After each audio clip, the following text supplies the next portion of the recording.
There are theme parks that receive a new coaster almost every other year, such as Six Flags Magic Mountain, currently building their world-leading 20th. When do you get to that point of enough is enough? And there are other theme parks like Michigan Adventure that haven't built a new major non-relocated coaster since sometime before you were born. You could say it's been forever. Forever. Forever. Forever.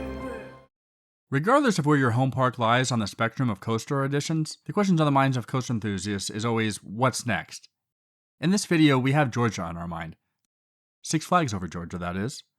Since 1967, Six Flags Over Georgia hasn't had to play ball with other amusement parks in the Atlanta area, but that's about to change. Only 30 minutes to the south, Fun Spot America Atlanta, in a bold and brave move, is building Airy Forest 1, Georgia's second Rocky Mountain constructed hybrid coaster. Now more than ever, Six Flags is under pressure to knock it out of the park to ensure their property remains the funnest spot in Atlanta. Well, at least the second funnest spot, after the Peach Factory downtown. You know, if I had my little way, I'd eat peaches every day. Sorry about that, I totally got off track. Where was I? Oh yeah, here's our take on what coasters could be coming to Six Flags Over Georgia in the near future.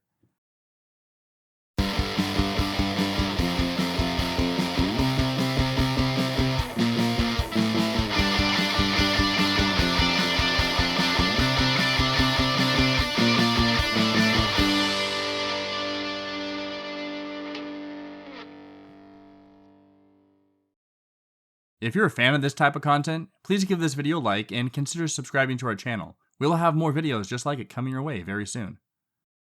When thinking of potential coasters with the greatest chances of coming to their local park, enthusiasts will take a look at manufacturers their park is working with, though it's possible something could be coming out of left field. Just because a theme park or a theme park chain stops working with a particular manufacturer doesn't mean they won't work with them again.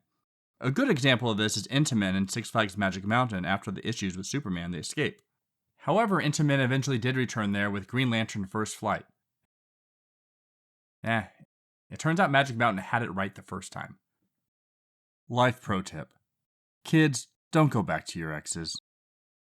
Before we get to our predictions, here are two types of coasters that, in our opinion, have the lowest chances of coming to Six Flags Over Georgia.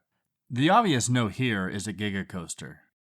Unless things change within the management of the Six Flags chain, such a costly investment is rather unlikely, and let's be real, if any Six Flags park gets a Giga, it's going to be Magic Mountain. Even then, it's probably going to be some 300-foot tall Larson loop.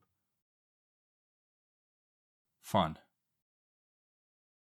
Not counting Goliath at Six Flags Great America, the last traditional wooden coaster Six Flags built was way back in 2009, with Terminator Salvation the ride at Six Flags Magic Mountain, now known as Apocalypse, the ride. The park has also been working on a multi-year restoration of Great American Scream Machine to replace all of its track and much of the support structure. If they're going to go through an effort to restore this classic wooden coaster, adding a new wooden coaster anytime soon seems rather unlikely. With that out of the way, let's now focus on what is likely to be Six Flags Over Georgia's next coaster. In October 2019, S&S Sansei Technologies released a video teasing a new type of coaster they've been working on. Named Access, the ride has seats that can swing horizontally left and right in a full 360 degrees of motion, versus the forward and backward flipping that we're used to on 4D coasters. At IAAPA 2021, they announced the first model was sold to a park in Europe with a 2023 debut. It's very likely the model will eventually make it to a park in the US, and Six Flags Over Georgia could possibly be the location for such a ride. They've seen US debuts before. In 2002, they received the first B&M flying coaster in the US, Superman Ultimate Flight. So getting an Access coaster isn't out of the question. We also have the perfect spot for it. And in a typical Six Flags cost-cutting measure, they could repurpose the old sign. A spinning coaster would also give the park something they don't currently have. They could even kill two birds with one stone and get a launched mock spinning coaster like Time Traveler at Silver Dollar City in Branson, Missouri. Now, with the exception of Aquaman Power Wave coming this year to Six Flags Over Texas, fingers crossed, the chain hasn't worked with Mock since the Dark Knight Wild Mouse coasters in 2008. Hopefully, Aquaman is a sign of a partnership with many more projects in the pipeline. We love what Mock is pumping out these days, and hope to see more of their rides pop up throughout the country. The coaster could also take the spot of the Access Arena, perhaps even going over Thunder River a bit. Another type of coaster the park is lacking is a launch coaster. 2 manufacturers are a possibility here. The first is S&S Sansei, who built Max Force at Six Flags Great America. It came with several records. The fastest accelerating launch in North America, riders are propelled 0 to 78 miles per hour in a blazing 1.8 seconds, as well as the fastest inversion in the world at 60 miles an hour, and the tallest double inversion in the world, 175 feet above the ground. Six Flags Over Georgia could slightly outdo those stats and end up with a world-class ride. Six Flags also has a current working relationship with Premier Rides. A coaster like Full Throttle or West Coast Racers at Six Flags Magic Mountain would also be great to see. As far as a location for such a ride, the park could remove their aerodynamics log flume, Log Jamboree, and while it could be seen as a historic ride, being one of the older log flumes and opening with a park and all, that didn't stop Six Flags Magic Mountain from removing Log Jammer, which opened only a few years later, also with the opening of the park, to make room for Full Throttle.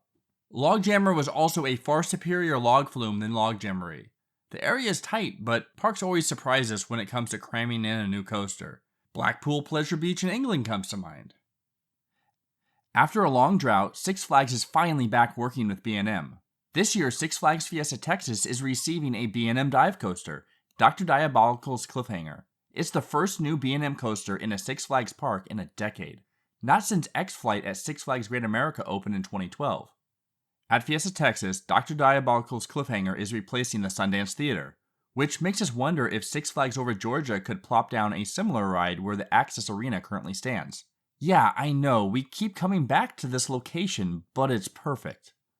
Now, how do you really top a park adding an RMC? You add a Vekoma boomerang? No, you add a second RMC, which takes us to what we see as the most likely option. A clone of Wonder Woman Golden Lasso Coaster at Six Flags Fiesta Texas, or something similar. Not only would this single rail coaster bring a unique ride experience to the park, it would also be the only single rail coaster in the Southeast, with the closest being more than 800 miles away at Six Flags Great Adventure in New Jersey. The coaster also fits in what seems to be the current Six Flags budget, and there's a perfect plot of land for it. The former location of Splashwater Falls, a shoot-the-chute water ride that operated from 1986 to 2018.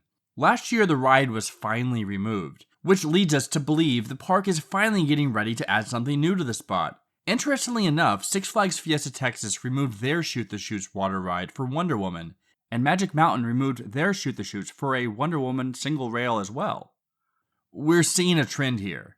Then again, none of this has been backed up by the Dippin' Dot Sky. For all we know, the park might end up with nothing more than a new bench.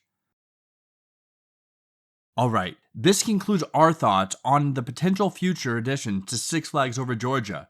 But what do you think is coming next? Drop a comment below, and thank you for watching.